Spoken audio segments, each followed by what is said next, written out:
Hi fam, it's Dylan's mum Deborah. This is Dylan Friends. Oh my God, we've killed Michael Jordan's dad. I won the first Brownlow. The problem with that was I wanted it again. Hey Jared, delete the tweet. No, we're not here to break news. This is an exclusive. It's so silly looking back on for me because I remember just feeling like I'm not needed. I couldn't, in my wildest of dreams, imagine that we would win the flag at the end of the year. Damo's a lot funnier than people give him credit for. Hugely funny. But Andrew, a little message came across his phone and it was, give Job his Brownlow back.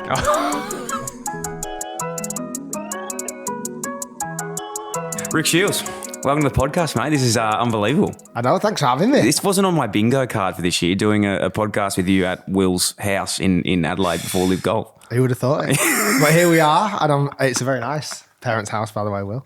Yeah, I've really enjoyed my time in Adelaide so far, and this is the hottest day that I've ever experienced in my life. Is it actually? Yeah. Yeah, it's pretty hot. It's going to get up to 43 degrees Celsius later today. I've never experienced heat like that. So to be inside doing a podcast, I very much appreciate. Well, because were you in Saudi, you were saying recently? So even over there, it hasn't get as hot as this. No, so Dubai, Saudi and Dubai are quite similar in weather. Yeah. I was over in Dubai for Christmas and New Year, took the family out. And it's kind of like 22, 24 degrees on a nice day and drops off quite a bit at night. And that's the same as kind of Saudi Arabia, really. It's about 24, 25 in the day. But we played night golf pretty much all the time because the first LIV Golf was all in the night golf under the floodlights. And it's dropped down to like 10 degrees Celsius. So it actually got really cold. And we were joking going, because a couple of guys were complaining about being cold. I said, you won't be complaining next week when we're in Adelaide. Literally. So, is the schedule just nuts, like when you have like signed up for LIV and obviously doing your partnership with them? Like when you saw the calendar of like events, was that just next level to your like knowledge of what you've sort of been doing in the past? Not really, no, because we it's a bit more fixed travel, okay, which I really appreciate. You know, I've been making YouTube videos now for 13 years, and often that's very much kind of a one-man band to a degree. Like I've built a wonderful team now, but we kind of feel a bit almost we go where the wind takes us, and sometimes it can be quite hard to fix down times and times with players or venues. Where what was the exciting opportunity for this? It was like, well, there's the 14 weeks. There's your 14 locations. Now we just need to lock in time with the players for those 14 events. It's like, oh my God, I know where I am. I know where I am in the world every month. It feels so much more organized. And even for my wife back home, it feels so much more organized for her as well. How crazy for you, like you think back, I think it was 2011 you started your channel. Well, first let's get into that. Like why did you start the channel? Was it just a passion project along the side, or what was the initial sort of thoughts? I was always really into social media. So even when like MySpace first came around many years ago, oh God, it would have been something a bit cringy now. I can't even remember. It'd have been something from like Need for Speed or something. Okay. Remember the video game Need for Speed? What was that? Was it like I was going to say Kendrick Lamar because he's so pumping at the moment, but it wasn't. It was. I'm not going to sing it because I'll embarrass myself. But yeah, all the time when social media first came out, I just loved it. I thought it was just an awesome way to connect with people. And then when kind of MySpace died off, and then Twitter kind of came out of the kind of was born and forged, I was like, wow, this is really cool. And my passion for kind of helping people online really came through Twitter. And I used to sit in a pro shop as an assistant golf professional, and a bit bored sometimes when it's a quiet day. I'd go on Twitter and I'd end up trying to help people with their swings. So at the time, there was a really famous, well, there still is a famous golf coach, David Ledbetter. In fact, no, is he? I'm trying to think where David Ledbetter's from now. Is he Aussie? Not sure. I'll have to have a look at that. I need to fact check that. But people could tweet David Ledbetter, and they'd always tweet a video of their swing. So I would go on and go, well, actually, what about if I was to send a response? Because David Ledbetter maybe would reply to one every 100 people. When me sat in the pro shop, I was like, well, I'm actually going to start replying to these people and give some advice. And I used to use a hashtag, if you don't get answered. I was almost quite apologetic. If you don't get answered, here's my thought about your golf swing. I'm a new professional. I want to try and help you. And the response I got was fantastic. They'd follow me back and I'd follow them. And suddenly I was starting to grow a following from the US or Australia or anywhere else. And I was like, this is outrageous. I love this. And I got really addicted to it. And I remember other people in the pro shop would say, why are you doing this? And at the time, I had no idea. I don't know why I was doing it on Twitter, but I just loved it. Or I still can't call it X. I struggle with that. And then kind of as I grew as a golf professional and I moved to a new facility and I wanted to become a busier golf coach. So the first thing I did, I reached out to all the golf magazines. So I reached out to all of the really famous golf magazines in the UK because that was the only way you could become known as such in the golf coaching industry, and pretty much got rejected from every single one of them. And I was like, okay, what about if I tried to make YouTube videos? I loved YouTube. I was always a huge fan of watching YouTube videos. So I started making them myself just on my phone or on my iPad. And the main idea was to bring clients from further afield to come and see me for golf lessons. That was like the main number one goal. You couldn't make money from YouTube at the time. If anything, it was costing me a lot of money to make these videos and time. But I was like, I think it's worthwhile. And I got a phone call from a student who lived miles away after seeing my videos on YouTube and said, can I come and see you for a golf lesson? At that point, I was like, oh God, it's worked. This is great. Unbelievable. It's like now, obviously the way I've sort of found your content was through YouTube. So I had no idea of like the premise of how it actually started. So it's fascinating to hear it, like just out of choice and demand for like golf. We all know what it's like when you catch a bug and trying to like learn something, how much people want that content. But I do have to say this, your content's amazing. I've grown up on it. I appreciate Rick that. Shiels is my dad, was our logo for a while through More Green's, one of our golf pages. But you know, you're breaking 100 videos. Yeah, well, break 75. Yeah. They don't, well, the breaking 100s with the old to one. help instructional videos. Yeah, they don't work. Oh, why? I've watched all of them and it's just not, Well, the trick is you got to watch them 3 times. Yeah, okay. I've watched them multiple times. I need to give you a lesson potentially while I'm over here.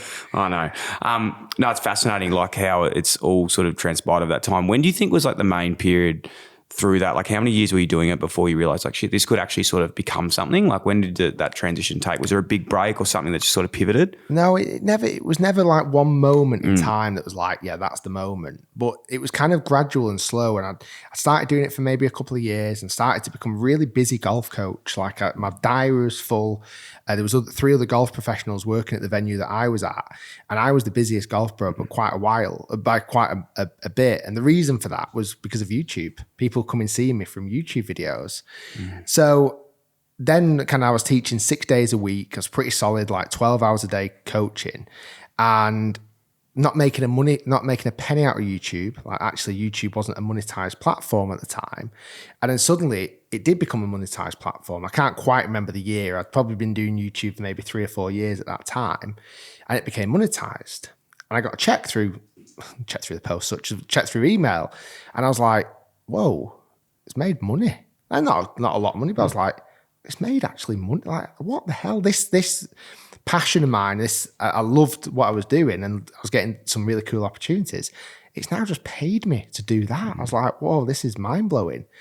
So then the idea was, well, hold on, that check that I've just received is probably about the same amount of money that it takes me to do a day's coaching. So I was like, well, why don't I do just 5 days coaching and I'll do an extra proper day on YouTube? Because at the time I was kind of doing it in my spare time.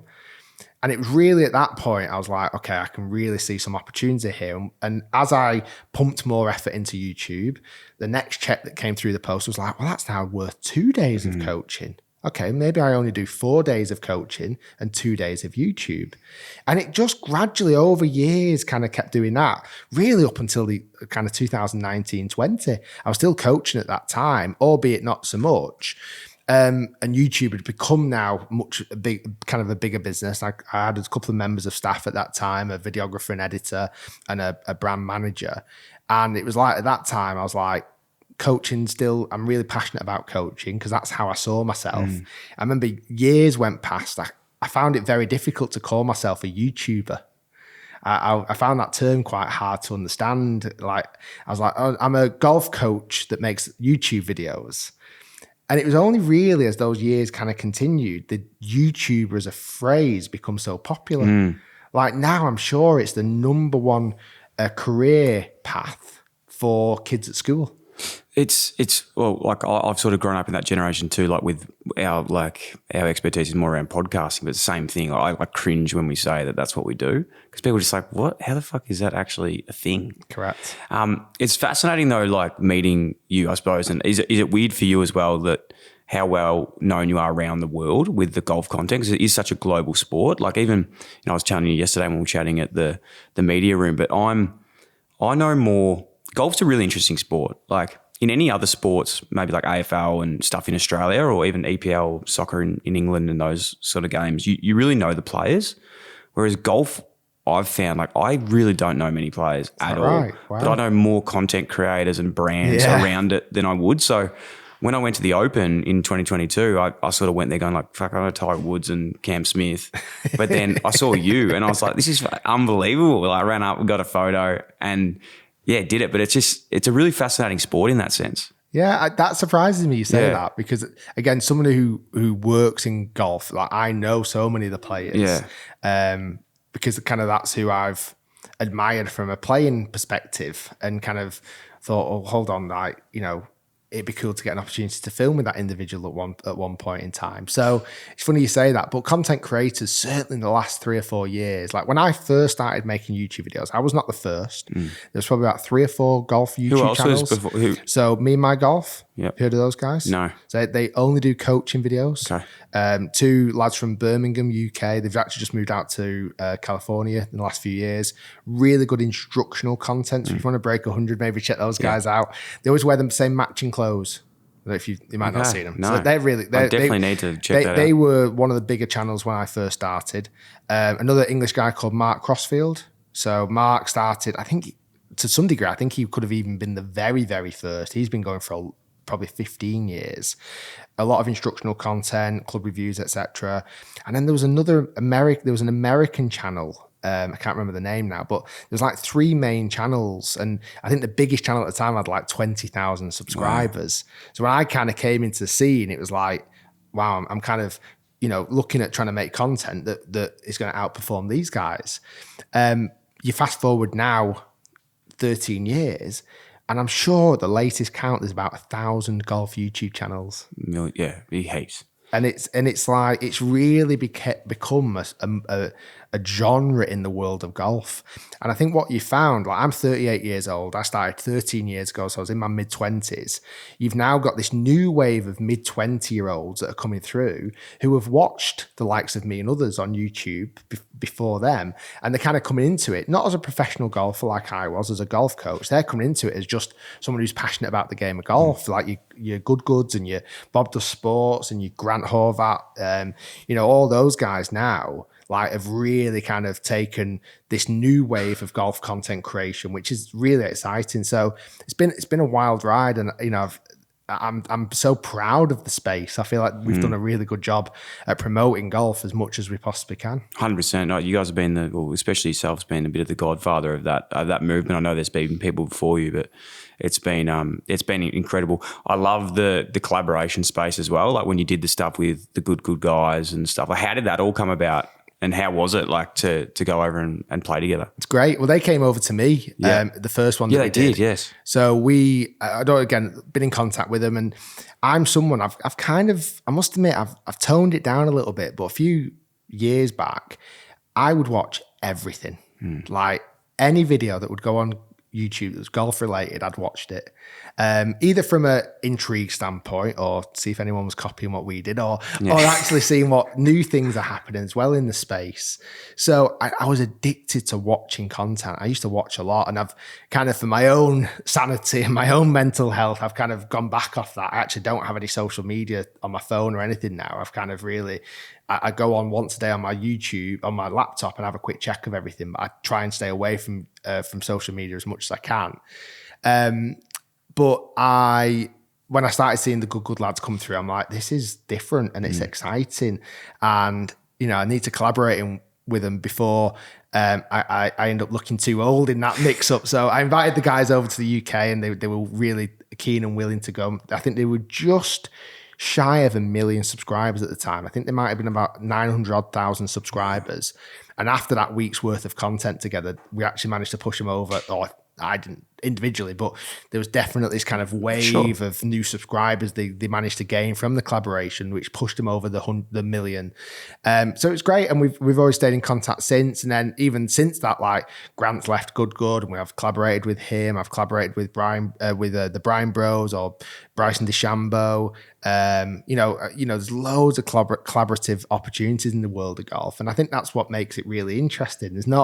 There's not many other YouTube genres that can be so collaborative, really. I can't think, apart from podcasts where you have guests and you have conversations, I think golf really lends itself to collaborations. For sure, especially like even with like seeing what Bryson's done with his channel now as well, like that, I'm sure you would have seen the content of him hitting the hole-in-one over his house. Good. Like so good. What that did for content, and even, I was at LIV last year and Bryson has got his personality, is who he is.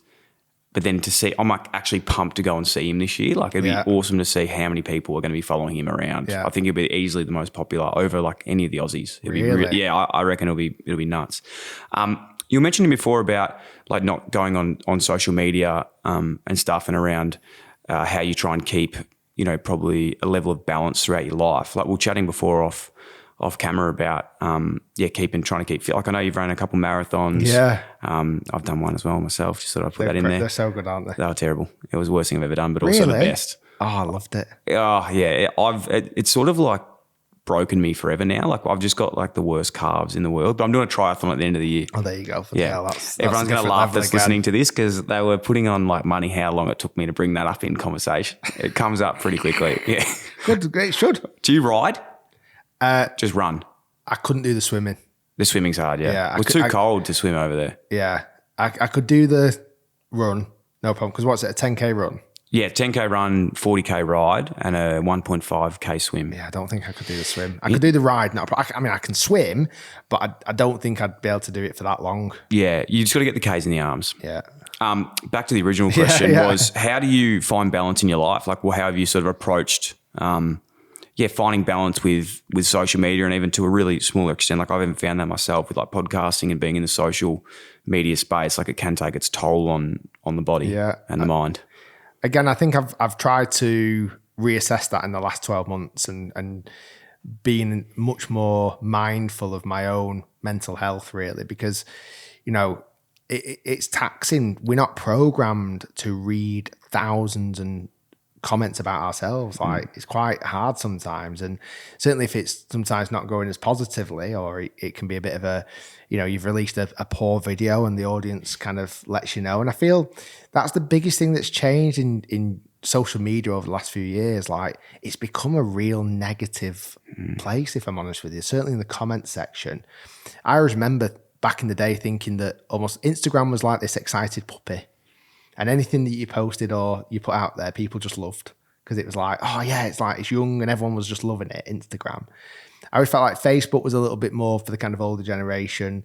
We do great on Facebook, like it's one of our greatest platforms, but it was a bit more like obviously connecting with friends and family, and you get a few negative comments, but not many. I always felt like Twitter or X was probably the most negative place. But I feel like they've all kind of slid towards the negative angle. I feel like Twitter's got way more negative. I really don't like going on there. It's like my least favorite platform to visit. Instagram, again, it used to be super nice. It's kind of not as much anymore. It's kind of slipped a little bit. And you can see it on any platform, and not just on I'm saying from my experience, but you can go on any post. I mean, my wife sent me this wonderful video the other day, and it was I think it was Taylor Swift at the Grammys, and she looked incredible. It was just this one image, and she looked outrageous, so beautiful, stunning in this wonderful dress. And someone had obviously done this Instagram post where they'd gone and looked at the comments and negative comments, and it's like you think, what is going on in people's lives to leave such horrible negative comments about a young girl who's at the Grammys, who's really successful because of her music. And it was quite an interesting video, because they actually clicked on the profile of that person and actually kind of zoomed in on the person, and it was just really kind of normalish people, or just odd people like saying really nasty things about her. And I don't know, I've fallen out of love a little bit with the comment section on social media, and so for my own sanity, I don't have it on my phone because I can end up getting quite obsessed with it. I still check the kind of sentiment on social medias to see how things are panning out, but I try not to read everything. Sometimes I let myself slip a little bit and have a day where I do read a little bit more, but as a whole, I don't read anywhere near as much. Been trying to kind of work out a lot more, been trying to look after myself. You know, if you're physically well, I think you're mentally fitter as well. So I've been trying to work on that a little bit more. Certainly when you're traveling, like trying to get in the gym when you travel or going out for runs. And I said to you just off air before, I've just gone past now 7 months of not drinking. That was kind of a weird one for me, really, because I always felt myself as a very much a kind of social butterfly and loved socializing and drinking. And it was kind of part of me. But then there was probably too many times in the last couple of years where the drink was getting a bit out of hand. And I was like, hold on a minute, have I kind of got an issue with this or a bit of a problem with drink? So a couple of times I was like, right, let's have a month off. And I had a month off and I was like, I feel good. Let's have 2 months off. Let's have 3 months off. And then last year over Christmas, New Year, I kind of drank a little bit again. And then last year, I probably drank up until July. I probably drank maybe 4 or 5 times, which isn't like me. It's not someone that drinks every night, but like Friday at LIV Golf this week, like I would have been licking my lips a couple of years ago. That I would have been absolutely thinking, oh my God, I'm going to get on this like crazy. But I'm thinking to myself, like, I'm 38-year-old, dad of 3. I've kind of been through that in my life. Like, do I want to keep doing that? Getting up the next day feeling like crap and not being able to work out or not being able to, you know, end up having beer fear. And then you have beer fear and then read negative comments and it just compounds it. So yeah, I stopped. My last kind of drink was July last year. And I've been through so many things in that 7 months that would have normally, I would have drank at 100%. And I've just not. And I've been okay.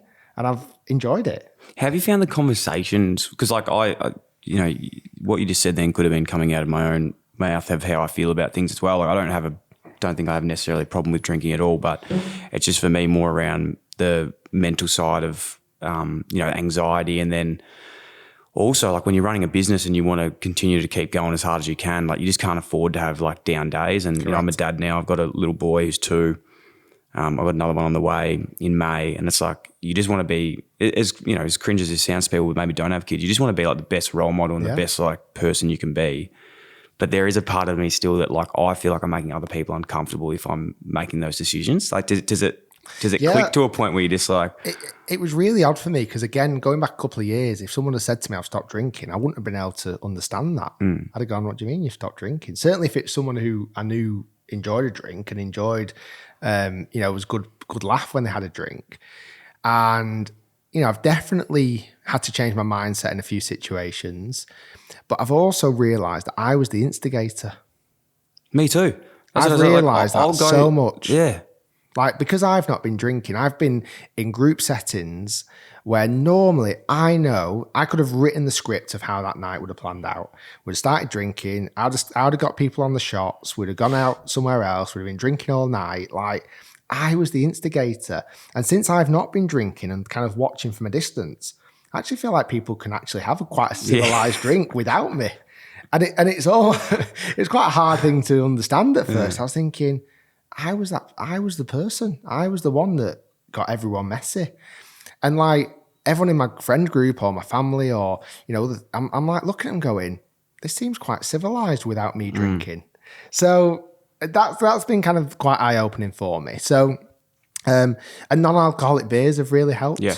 Like really helped. You know, let's say back home when we do have some nice weather and I want to have a barbie or whatever outside, that's a perfect time you want a beer. Even just holding something in your hand. I mean, it's just like, it just feels nice. Yeah.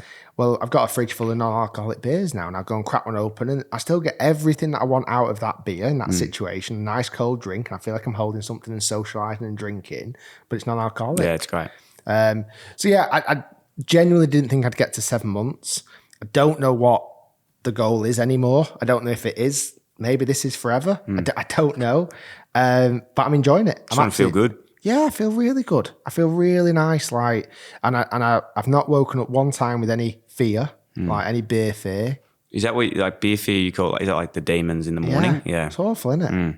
Like, certainly when you think, what happened last night? What did I do? What did I say? Yeah, what did I say? Did I offend someone? Did I say something stupid? You know, I've always been quite fortunate that I've never bloody tweeted something while I've been smashed up or something. Do you know what I mean? Like it could happen, can't it? It can. And I think to myself, I've been doing this for 13 years. I built a really nice business that, you know, we've got 15 members of staff. Yeah. Like they all depend on us. Like I can't go pissing this up the wall just because I've had a bit of a night out and I've said something wrong or I've been pictured, you know, bloody outside a bar, you know, throwing up or something. I was thinking I need to grow up a little bit. And I've had a really good time. Like from 16 years old. Pissed on plenty of bars. Exactly. From 16 years old to 38, I've not missed out on anything. Yeah. I've loved it. Like I've absolutely loved my time, enjoying myself. Now I'm kind of feel like I'm at a new chapter. And certainly with this adventure, joining LIV was always kind of on the pipeline as well. I was like, there's going to be so many opportunities to drink over the next 3 years, but do I need to? I'm actually a better person if I don't drink. So yeah, I feel good with it. I do. I feel really, really good with it. I Good feel on you, mate. comfortable. That's awesome. Yeah, thank you. Your team, you've done talking about your business. I find it so fascinating because I think with content creation, sometimes, you know, you might speak to your parents or other people like, how do you have 15 staff? Like, how does that work? You know, like the questions like they don't understand how it you know, pays the bills. What parts of the business are there? So obviously there's the YouTube and the Facebook, like I'm assuming merchandise, like those. Is that like the main ventures? And what else do you guys do? Yeah, so YouTube is obviously our main driver. You know, we are getting really close to 1 billion views total. Wow. I think we're on 900 odd million now, which again is mind blowing. So, you know, we continue to push that. That's our biggest platform. We're making longer videos, which actually do make more money. But we're making longer videos because the audience want longer videos as well. If they want shorter videos, I'd make shorter videos. But they really enjoy this kind of long form content. They'll watch on the TV at the weekends, that's what I do. Yeah. So people are kind of tuning into that a little bit more rather than watching traditional TV. So YouTube is a huge one for us. Facebook, as I mentioned before, it's a massive platform for us, one that very much gets underutilized by many creators. Yeah. Yourself? Yeah, we don't. We've got a great following on Facebook as well, but we're posting videos through it. Yeah, does amazing. Yeah. Like honestly, there was a point in time where Facebook was trending so well, I was almost going to have to call myself a Facebooker who did a bit of YouTube. Like it was going crazy. It slowed down a little bit because kind of Facebook changed their plans. I think at one point they were like, we're gonna catch up with YouTube, and they were incentivizing creators, and we jumped on that train, and we had tremendous success. And I think they realized actually that's quite a big battle to try and take down YouTube. So they've kind of toned it down a little bit, but does really well for us. We obviously have a podcast. We've done 200 episodes. So obviously probably like you guys, what podcast provide you with? Acast or? No, we're sort of independent. We do everything ourselves. So But how, you must put it through I upload it through? Yeah. Yeah, we upload through Megaphone. And you put adverts on the front of that as well? Well, we do all our own ads. We sell everything ourselves. If you did it through Acast, you could double up on that. Yeah, well, sorry, we do use dynamic ads through ARN, it's a radio network. So obviously podcast, audio, YouTube channel as well, podcast clips, etc.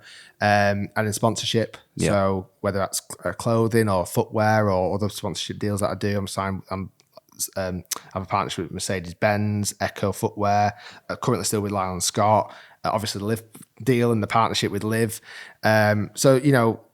Top Tracer is a partner of ours as well. So we've worked with partners as well where we want it to enhance the content rather than kind of we never want it to govern the content. We want it to just help and advance flow the in content. Yeah, exactly. Yeah, the way we try and look at it is like instead of ads, it's like added value and it adds value to the audience. Yeah, exactly. No, it's incredible what you've built, and it's unbelievable. It's very motivating to continue sort of hustling with what we're doing too. Would you say like throughout your podcast, your video shoots, anything like that, what's some times where there's some horror stories, I suppose, of guests or awkward moments? Have you got anything that comes to mind? Some belters. So one of them was a couple of years ago. We JCB, which hosts a LIV event. Yep. In the summer now here back in the UK, they were having a seniors tournament on, and I've worked with JCB a number of years, and they wanted me to promote the event, and in return they wanted me to go out and play with Daly in the pro-am and film it. brilliant. Like John Daly on the channel, this is going to be epic. Like, you know, he's such a character. He's so flamboyant. You know, he's the wild thing, his nickname. You know, I thought it was going to be great. So we did loads of promotion around the event. We did a ticket giveaway to win a spot in the Pro-Am. So it was me. Do you watch Harry Potter? Yeah, I love Harry Potter. So one of the twins from Harry Potter, Ollie Phelps. Yeah. So Ollie was with us, and then a competition winner, and then John Daly. So we're all getting excited. This competition winner had flown over from Ireland to come and join us. It was just a perfect day. Sun was shining, excellent. I took all my team down, ready to film. So met with John and his wife, and kind of got a bit of a frosty reception. It's like, okay, it's not what I expected, because this has all been arranged. Like none of this was a surprise. And a couple of minutes later, and I spoke about this on the podcast, a couple of minutes later, his wife came over to me and said, John's not going to film today. Oh, what do you mean? Yeah, you're not using John's name to film. Okay. And I was like, we've had this arranged for a long time. Like, competition winner, brought all my team down. Like, what's the issue? No, you're not. It's not going to happen. So I was like, oh, for God's sake. So I said to the team, I don't know what to do. Like, we're ready to film. We're ready to rock. Like, we can't just film without and cut him out. It's not going to work. So I kind of went back with an offer. I thought, well, obviously they he wanted paying. some money. Yeah.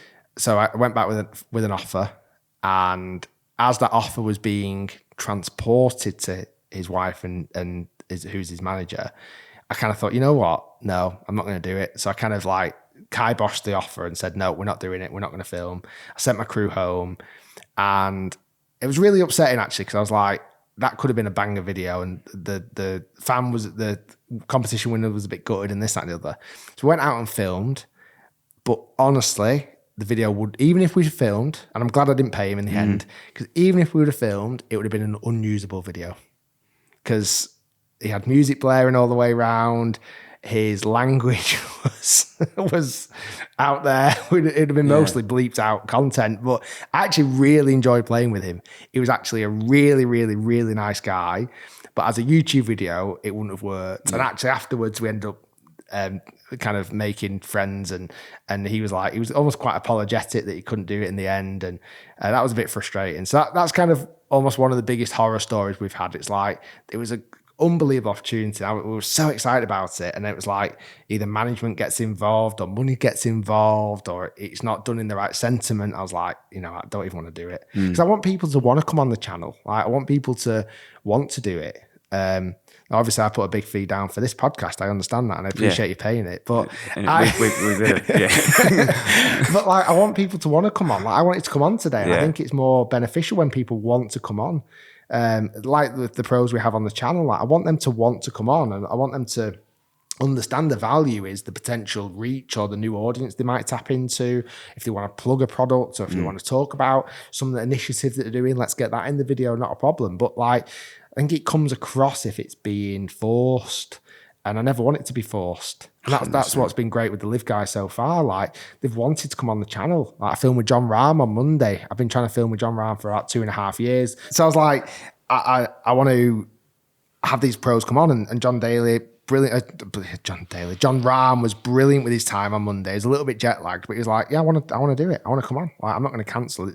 We're going to do this. And it was a great video, and that's going to come out Monday. We've had the 4 aces on yesterday, Dustin Johnson's team.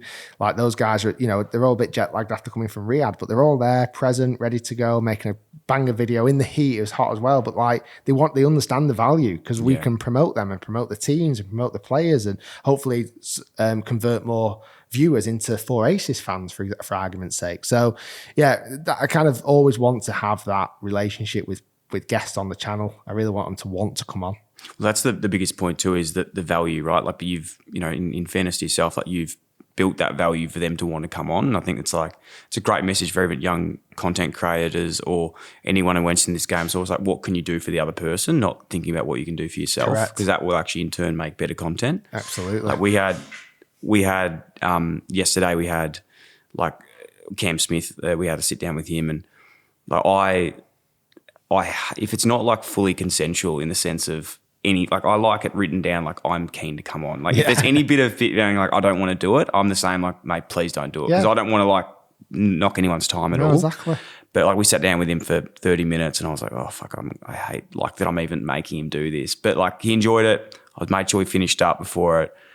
But even that, I was almost like, I don't know if we should do this because he's under a time thing. Is he even going to enjoy it? It's there. It's sort of, You know what though? Sometimes it's management. Yeah, it is. It's not them. Yeah. Like they're probably quite keen on doing it. Yeah. Like I'm doing some podcasts this afternoon over in the media centre and they've allocated like 15 minutes. Yeah. But that's not me. I've not requested that. I'm like, I'll do longer. It's not a problem. But like, we've got this media block where you're going to do 15 minutes for this person, 15. And I'm like, I don't feel like it's enough. I'm happy to do more. But I suppose they're just protecting the players' time. Of course. As they're trying to protect almost my time today.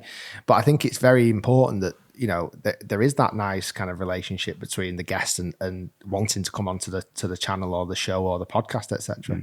What's been some of your favourite episodes or even most so proud many. things of business? Like, Oh, it's wild, really. And I'm not sure if I'll ever really appreciate it till I kind of hang it all up and go, that was a wild ride.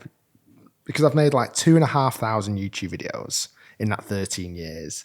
And, you know, I could probably pick 10 of them that are just like mind blowing. No, more than that, 100 of them that are mind blowing opportunities that I've received and, you know, I've managed to create. You know, one of them is St Andrews, the home of golf. Yep. So one of the most famous golf courses in the world, as you can imagine. The route to play that is anti-clockwise. So you play it down the first, where a few years ago, I got the opportunity to play it with one of your locals, Minwoo Lee. Yeah. And we got to play it in reverse, which is like so rare. Like nobody gets to play it in reverse, really. To film it in reverse is mind blowing. I've always thought about that. Like, did you have to play it then? There's a lot of walking in that.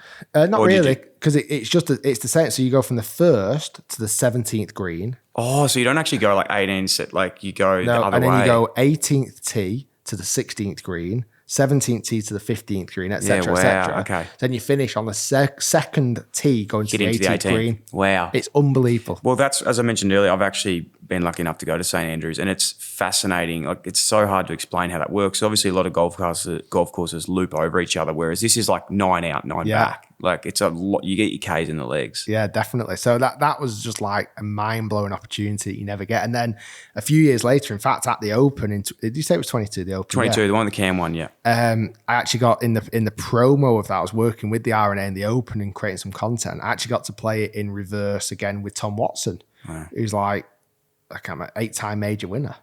I also did a video where I got to hit shots off the top of the hotel. You know, the hotel on the 17th. I got to hit shots down from there, down onto 17th green. Like, these are things that people don't get to do. Like, how are they giving me the opportunity to do that? Through making YouTube videos, I also got invited to go and play Augusta with Mercedes-Benz, like the day after the Masters. We didn't get to film it, unfortunately, which hurt because obviously that's what I do. I make videos, but to have the opportunity to go and play in the Masters and playing Augusta straight after the Masters, it's like crazy. And then just, you know, a little thing like yesterday, we were just about to tee off with the 4 aces, and Phil Mickelson walks up to the tee. Never met Phil, never met him yet in life, and he walked straight over to me. Hi, Rick. Congratulations on the partnership. We're so excited to have you on board. I'm like, is this real life? Yeah. Like, So what is this that? is so fascinating because, like, you're like, I know I'm just saying this because you're on the pod, but you're such an authentic guy in the sense, like, you're still just a golf nuffy. Like, you just love it. I love it. I love golf. Like, I love making videos. Yeah. You know, I'm still addicted by the process. I'm still addicted by thinking of a video idea, having it all planned out, filming it, seeing it. Luckily, I don't have to edit it anymore, but seeing it being edited. You know, having the thumbnails done. I still have such a big say in the thumbnails and things like that. I'll still watch the video before it goes out. I built a team again to kind of watch it before I even need to watch it. But like when the video goes out now, I spend a bit of time on the laptop just reading a few comments and stuff. And I'm like, I love that process. I love the analytics, who's watching from where, and what does the retention look like, and is there any drop-offs and all those things. Like, I still love it. So it's kind of blending two of my passions together, really. And I always kind of tell this funny idea. So when I was at school, I wasn't very good. Like, I think one of my children now, my 10-year-old daughter Ivy, she's got ADHD and dyslexia, and I'm sure I've got the same. I'm almost convinced of it. And I didn't do very good at school. I kind of could never concentrate. I was terrible at maths and English and everything else. But I loved 2 subjects: PE, which is physical education, and drama. And weirdly, I've kind of blended those two loves into a job. Like really, it's drama, making videos online. Like you've got to be a presenter, and it's physical education within golf. So it's like, I don't think I could have done much else in my life, really. I was never going to go and work in an office, or I was never going to work in paperwork or become an accountant. That just wasn't me. I just got very fortunate that kind of stars aligned that allowed me to do something that I love every day, which is great. Oh, we're obviously very good at it, which is the main part. Who are some of the best men and women you've played with, like in terms of just good people? Loads, honestly. Yeah. Minwoo Lee, definitely. Yeah. Adam Scott. Yeah. I got to play with Adam Scott at Kings Barnes. That was just like... I've played at Kings Barnes. How good is That's that my place? one place I can claim to So fame. When we're good. over for there, we went there. So good. Yeah. Like, again, growing up kind of admiring Adam Scott so much, like to be able to go and play, and he was so good with his time. Like he just didn't worry. Like again, going back to that point, he wanted to be there. He wanted to play, and it was windy. It wasn't particularly, it was a sunny day, but it was really windy. But he was like, yeah, let's go and play. Not a problem. And that was just in the build up to the Open as well. So he was, he's busy at that time. Ricky Fowler was amazing. Yeah. So I got to play with Ricky Fowler, and after the round of golf, he invited me and the crew into the clubhouse. And it was when I was drinking still, he says to me, "Do you want a drink?" And I said, "I'd love a drink." I said, "What are you getting?" He said, "I'm going to get a whiskey." And I said, "I'll get whatever you want." And he ordered these 2 whiskeys, and the ice that came with it was this massive big ball of ice. It was the strongest whiskey I've ever tasted in my life. Definitely put hairs on my chest. But as the ice started to melt, it really started to get delicious. It was lovely. But like, you didn't have to do that. You could have shut off straight after we filmed. You didn't have to do that. Poulter's really nice. I think people have a perception of Poulter that I don't believe is true. He's great with his time. He's really chatty. Just in Riyadh last week, I filmed with Poulter a couple of times, but like, again, he didn't need to, but we just chatted for 15 minutes. There was no cameras or anything. He just chatted about life and how am I finding joining LIV, and what's the plans for the future. And I was like, he cared. I was like, that's really nice of him. There's honestly been loads. Nick Faldo, oddly enough, like I filmed with Sir Nick Faldo a few years back, and at the Open in 2022, he actually invited me to his 60th birthday. So he actually invited me to his birthday party. That's unreal. Did and you again, go? Yeah, of course I did. And again, what a pinch me moment. Like, that's sick. So where the St Andrews, was it 60th or 65th? It might have been 65th. Where the hotel is, right out the back, there's this kind of big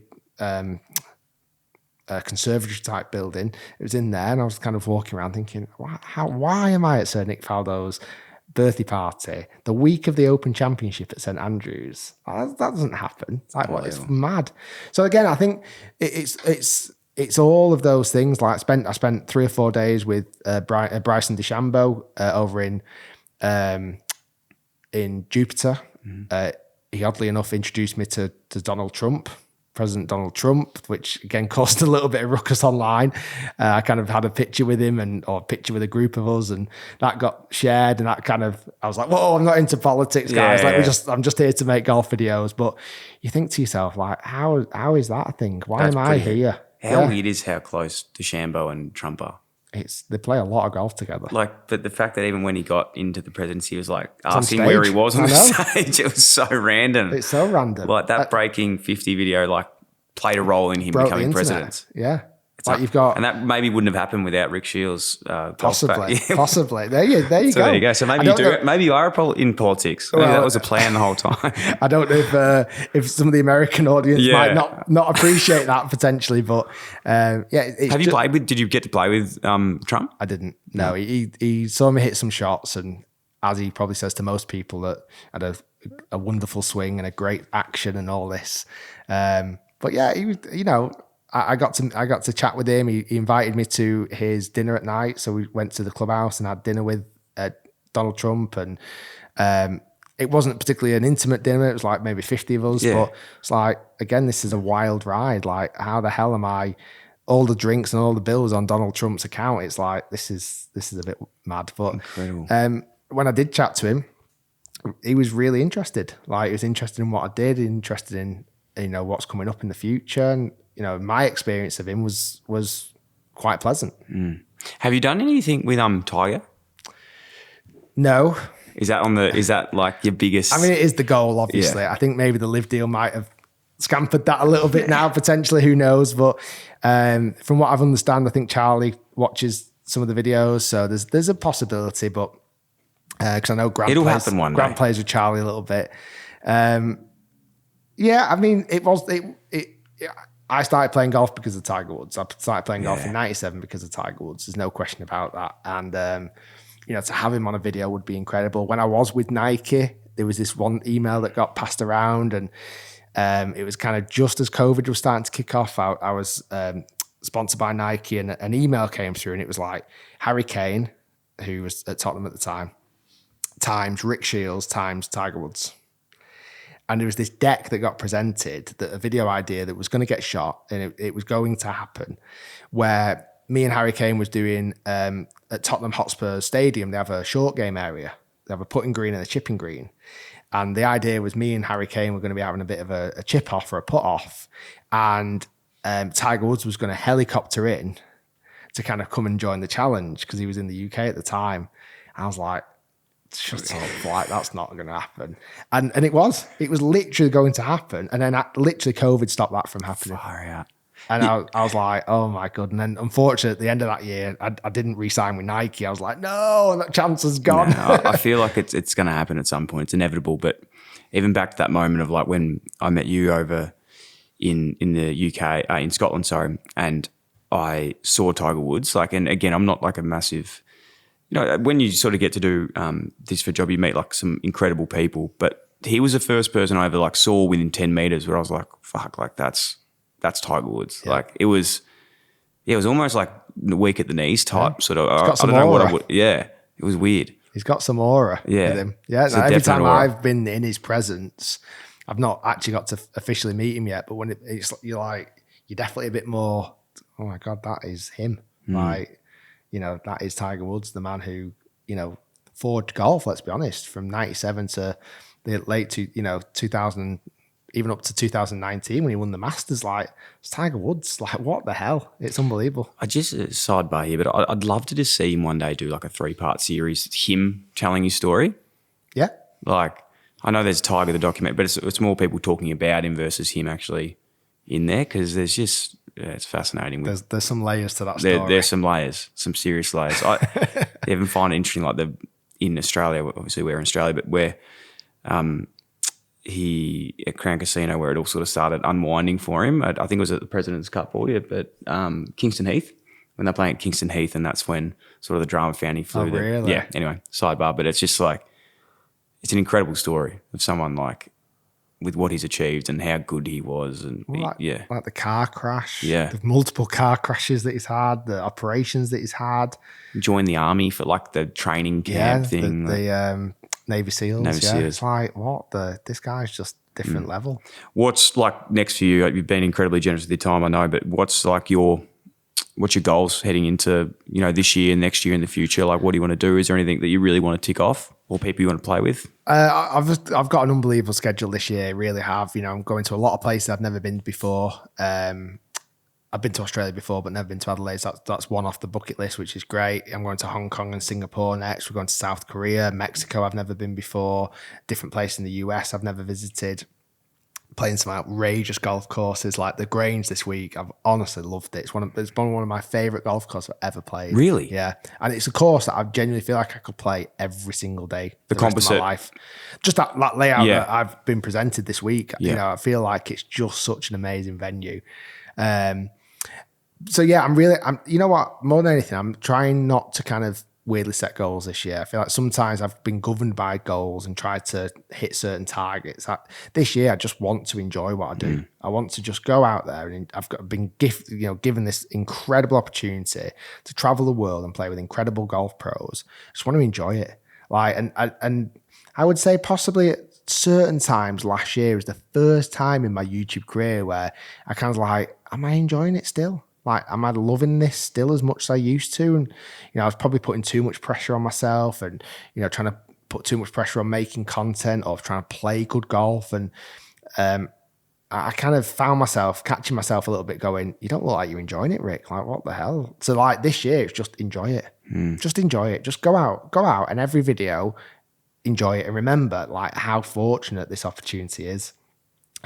It's easier that I'm filming in the sunshine with amazing players. That definitely makes me smile a lot more. But it's like, just go out and make great videos. And if I make great videos, people will watch and the rest of the business will look after itself. Unbelievable, mate. It's been genuinely incredible catching up with you today and so to meet much. you again in person. But I will say this, and I'm not just saying this because you're here, but I think there's this big sentiment in life, like you don't meet the people that you like admire and look up to and respect. But like today, it's been even more excited to finally meet you. Like just one of those humble, awesome dudes Thank to you get so on the pod, much. mate. So I genuinely can't thank you enough for your time. It's been unbelievable. Amazing. I want to ask one question. Yeah. Where'd you get your t-shirt from? Because that is very cool. This is Metalwood. Do you know Metalwood? Yeah. Yeah. So that one of the guys that had Melbourne, Yeah. he started Metalwood. It's very smart. Yeah. So it's a I like sick little tee. I know you've got some great partnerships as well, but we'll send you some more green do. stuff. That's one of our brands. Great.